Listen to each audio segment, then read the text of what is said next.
మాజీ మంత్రి ఆర్కే రోజా గారు ఇప్పటి వరకు కూడా ఆవిడ నోటికి పని చెప్పారు. కానీ ఇప్పుడు ఆవిడకి కూటమి ప్రభుత్వమే కానీ ఏపీ పోలీస్ అధికారులే కానీ పని చెప్పే అవకాశం అయితే దొరికింది. అదేంటి అనంటే ఇప్పటి వరకు కూడా ఆవిడ ఏదైతే రాజకీయాల్లో కొంత దురుసుగా మాట్లాడేవారో అది పక్కన పెడితే ఆవిడ గత 5 ఏళ్ళు కూడా నగర నియోజకవర్గానికి ఎమ్మెల్యేగా ఉన్నారు. అంతకు ముందు కూడా అంటే 2014 నుంచి 19 వరకు ఆవిడ ఎమ్మెల్యేగా ఉన్నారు. 2019 నుంచి 2024 వరకు కూడా నగర నియోజకవర్గానికి ఎమ్మెల్యేగా ఉన్నారు. కానీ ఈవిడికి మంత్రి పదవి అనేది చివరి 2.5 సంవత్సరాలు పర్యాటక శాఖ మంత్రిగా జగన్మోహన్ రెడ్డి గారు తన క్యాబినెట్లోకి తీసుకోవడం జరిగింది.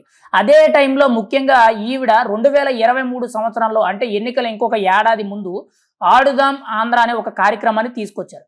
ఈ ఆడుదాం ఆంధ్ర అనే కార్యక్రమంతో రాష్ట్ర వ్యాప్తంగా క్రీడాకారులను ప్రోత్సహిస్తాం, ఏకంగా ఆంధ్రప్రదేశ్కి ఒక ఐపీఎల్ టీముని తీసుకొస్తాం, ధోని లాంటి క్రికెటర్స్ని, విరాట్ కోహ్లీ లాంటి క్రికెటర్స్ని అందరినీ కూడా గొప్ప గొప్ప వ్యక్తులు తయారు చేస్తామని చెప్పి కొన్ని ప్రగల్భాలు పలికారు. ఇటువంటి ప్రగల్భాలు పలికినప్పుడు ముఖ్యంగా చూసుకుంటే 150 కోట్ల వరకు కూడా దీనికి ఖర్చు అయ్యిందని చెప్పి ఆడుదాం ఆంధ్ర అనే ఈ కార్యక్రమం గురించి చెప్పడం జరిగింది.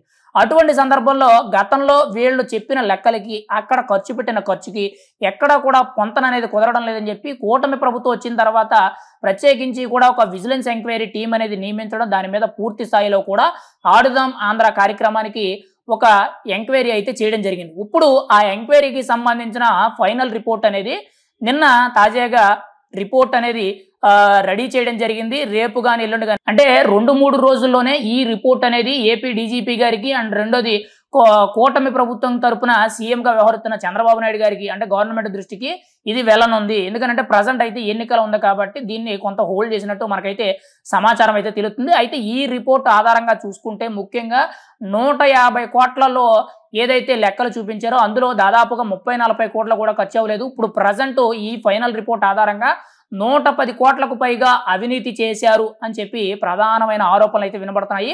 అయితే ఈ 110 కోట్లలో ముఖ్యంగా చూసుకుంటే మాజీ మంత్రి పర్యాటక శాఖ మంత్రిగా పనిచేసిన ఆర్కే రోజా గారిది ప్రధాన హస్తం ఉంది. ఆవిడతో పాటు అప్పటి స్వాప్ చైర్మన్గా ఉన్న అంటే అప్పుడు ఏపీ స్పోర్ట్స్ అథారిటీ చైర్మన్గా ఉన్న బైరెడ్డి సిద్ధార్థ రెడ్డి ఎవరైతే ఉన్నారో ఈయన హస్తం కూడా ఉంది అని చెప్పి మనమైతే ఇప్పుడు కొంత సమాచారం అయితే తెలుస్తుంది. వీళ్ళిద్దరితో పాటు ఆ శాఖలకు సంబంధించిన అధికారులు ఎవరైతే ఉంటారో వాళ్ళది కూడా కొంచెం హస్తం ఉందని చెప్పి కొన్ని మాటలు అయితే వినబడుతున్నాయి. అంటే ఈ అధికారుల విషయం పక్కన పెడితే మాజీ మంత్రి ఆర్కే రోజా గారికి సంబంధించి ఇప్పుడు ఈ కేసు అనేది చాలా కీలకమైంది. సుమారు 110 కోట్లకు పైగా ఈ అవినీతి జరిగింది. ఇందులో ప్రధాన నిందితురాలుగా రోజా గారు ఉన్నారు, తర్వాత బైరెడ్డి సిద్ధార్థ రెడ్డి గారు ఉన్నారని చెప్పి కొంత సమాచారం అయితే తెలుస్తుంది. మరి వీళ్ళిద్దరు అరెస్ట్ అనేది ఏ విధంగా ఉంటుందనేది మనం అయితే చూడాలి. అయితే మాజీ మంత్రి ఆర్కే రోజా గారు గతంలో ఆవిడ అధికారంలో ఉండేటప్పుడు మంత్రిగా ఉండేటప్పుడు ఎంత నోటు దురుసుగా మాట్లాడేవారో ఇప్పుడు అధికారం పోయిన తర్వాత కూడా అంతే దురుసుగా మాట్లాడుతున్నారని మనం అయితే చెప్పుకోవచ్చు. రీసెంట్గా ఆవిడ కూటమి ప్రభుత్వ నాయకులందరినీ కూడా గాలిలో గెలిచిన గాలినా కొడుకులు, మేము అధికారంలోకి వచ్చిన తర్వాత ఇప్పుడు ఎవరెవరైతే ఎగురుతున్నారో వాళ్ళందరినీ కూడా ఎగరేస్తుంటాము, ఇలా రకరకాలుగా ఆవిడైతే కొంత నోటికి పని చెప్పే విధంగా ఇష్టానుసారంగా మాట్లాడడం జరిగింది. మరి ఇప్పుడు ఈ కేసులకు సంబంధించి ప్రజెంట్ మీడియా అంతా కూడా ఆవిడ గురించే సంచలనమైన వార్తలు అయితే ప్రచారం చేయడం అయితే జరుగుతుంది. ఖచ్చితంగా మాజీ మంత్రి ఆర్కే రోజా గారు ఆడుదాం ఆంధ్ర అనే కార్యక్రమంలో 150 కోట్ల వరకు కూడా ఖర్చు అయిందని ఏదైతే చూపించారో అందులో 110 కోట్లకు పైగా అవినీతి చేశారు. ఇప్పుడు బలంగా ఆధారాలు దొరికాయి, రిపోర్ట్స్ రెడీ అయ్యాయి. ఇంకొక 2-3 రోజుల్లోనే ఏపీ డీజీపీ గారికి ఏపీ గవర్నమెంట్ దృష్టికి ఈ రిపోర్ట్ అయితే వెళ్ళనుంది. ఆ తర్వాత ఒక వారం రోజుల్లోనే ఖచ్చితంగా మాజీ మంత్రి ఆర్కే రోజా గారి అరెస్టు ఉండబోతుందని చెప్పి ప్రధానమైన ఆరోపణలు అయితే చాలా గట్టిగా వినబడుతున్నాయి. ఒక రకంగా చెప్పుకోవాలంటే మాజీ మంత్రి ఆర్కే రోజా గారికి ఉచ్చు బిగిసిందని మనం అయితే చెప్పుకోవాలి. మరి ఇప్పుడు ఏం జరుగుతుంది? ఖచ్చితంగా మాజీ మంత్రి ఆర్కే రోజా గారిని ఇంకోవైపు మాజీ స్పోర్ట్స్ అథారిటీ చైర్మన్గా ఉన్న బైరెడ్డి సిద్ధార్థ రెడ్డిని కూడా అరెస్ట్ చేస్తారా లేదని చూడాలి. అయితే రోజా గారు ఇప్పటి వరకు కూడా నన్ను ఎవడేం చేయలేడు, నన్ను ఏం పీకలేరు, ఖాళీ గోటు మీద ఇంటికి కూడా పీకలేరు అని చెప్పి ఇలా రకరకాలుగా మాట్లాడడం కూడా మనం వింటూనే ఉన్నాం. మరి ఇప్పుడు ఏం జరుగుద్ది? ఖచ్చితంగా ఈ కేసులో ఆవిడ అరెస్ట్ అయితే మాత్రం పరిస్థితి ఏంటనే చూడాలి.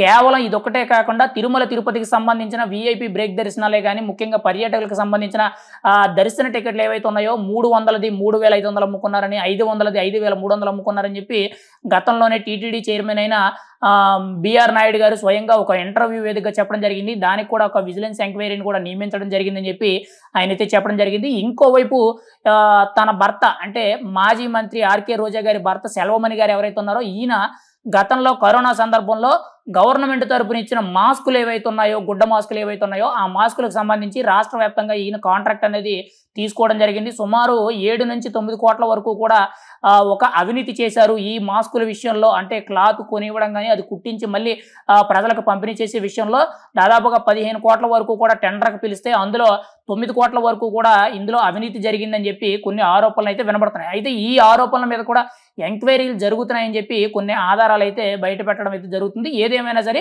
ప్రెజెంట్ మెయిన్‌గా చూసుకుంటే ఆడుదాం ఆంధ్ర అనే కార్యక్రమంలో మాత్రం మాజీ మంత్రి ఆర్‌కే రోజా గారైతే ఒక రకంగా బుక్ అయ్యారని మనమైతే చెప్పుకోవచ్చు. మరి అరెస్ట్ ఎప్పుడుంటుంది? అరెస్ట్ అయితే ఎటువంటి పరిస్థితులు తలెత్తుతాయనేది మనమైతే ఎదురు చూడాలి.